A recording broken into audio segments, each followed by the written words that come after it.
मोदी आहे तर सब मुमकिन आहे. मेलोडी चॉकलेट खायची वेळ येणार. प्रवास कमी करावा, पेट्रोल डिझेल कमी वापरावं, ते मात्र 10 देशाचा दौरा त्या ठिकाणी कर. परदेशातल्या दौऱ्यातून नेमकं भारताला काय मिळालं हे थोडं जनतेला कळालं तर बरं होईल. भारताचा रोजगार वाढला का? भारतातली महागाई कमी होणार आहे का?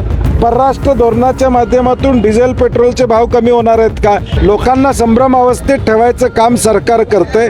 पेट्रोल आणि डिझेल दरवाढीमुळं मध्यमवर्गीयांचं, सामान्य माणसाचं कंबरडं मोडलेलं आहे. एका बाजूला बेरोजगारी प्रचंड आहे या देशामध्ये आणि या चुकलेल्या परराष्ट्र धोरणामुळं आता पेट्रोल आणि डिझेलचे दर वाढलेले आहेत, गॅसचे दर वाढलेले आहेत. याच्या विरोधात कोल्हापूर जिल्हा काँग्रेसच्या वतीनं आज जिल्ह्यामध्ये सगळ्या पेट्रोल पंपावर काँग्रेसचे कार्यकर्ते लोकांना या ठिकाणी पटवून देत आहेत की भाजपचं सरकार कशा पद्धतीनं लुटमार करते. इकडं शेतकऱ्यांना खतं मिळत नाहीत, शेतकऱ्यांना त्या ठिकाणी डिझेल दरवाढीमुळं फटका बसला आहे, महागाई वाढत चाललेली आहे. आणि आज तर कोल्हापूर जिल्ह्यातली परिस्थिती अशी आहे की 30% पेट्रोल पंप बंद आहेत. म्हणजे लोकांना पेट्रोल पुरवठा देखील व्यवस्थित करू शकत नाहीत.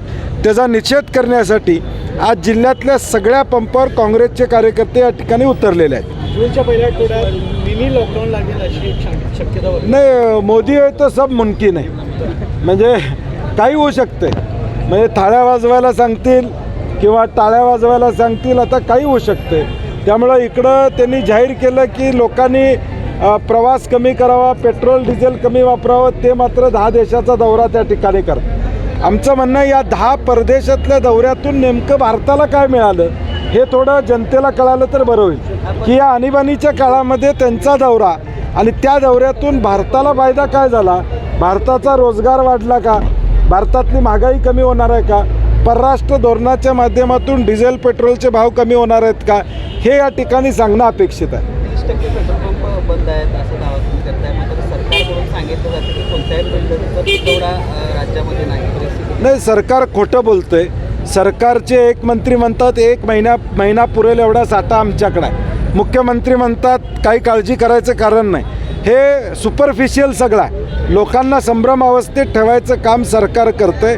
लोकांना हळूहळू मग पंप का बंद पडायला लागलेत, पंप का बंद व्हायला. आता आज देखील मला आत्ता फोन येतात, जिथं आंदोलन जाते तिथं सकाळीच पंप बंद आहेत. म्हणजे पेट्रोल डिझेल नाही आहे, यामुळं बंद आहेत पंप होते. आणि त्यावेळी पेट्रोलचे दर किती होते हे लोकांना आम्ही सांगण्याचं काम केलेलं.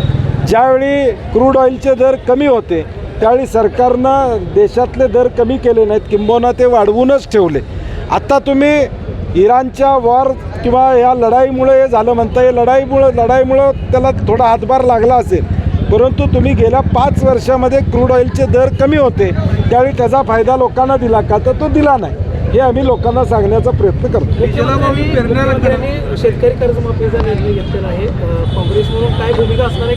नाही, ऑलरेडी त्याच्यावर आम्ही बोललेलो आहे. पूर्वीसुद्धा आम्ही कर्जमाफी केलेली. आता प्रत्यक्षात किती लोकांना लाभ मिळणार आहे हे या ठिकाणी महत्त्वाचं आहे. आणि कर्ज माफ केलेल्या बँकांना सरकारकडून पैसे लवकर मिळणार आहेत काय महत्त्वाचं. शेतकऱ्यांची मोठी नाही, मी मगाशी म्हणलं ना, मध्यमवर्गीयचं कंबरडं मोडलं आहे महागाईमुळं. आता लॉजिस्टिक म्हणजे जे माल वाहतूक व्यवस्था या देशामध्ये या पेट्रोल डिझेलमुळं त्याच्यात ब्लॅक मार्केटिंग चालू त्या ठिकाणी होईल. आता उद्याच्या भविष्यकाळात लोकांना शहरामध्ये भाजीपाला मिळणं हे अवघड होऊन जाईल. शेतकऱ्यांना ट्रॅक्टर चालवणं या ठिकाणी अवघड होऊन जाईल. म्हणजे जी शेतीवर अवलंबून अवजार आहेत ती देखील चालवणं अडचणीचं होईल.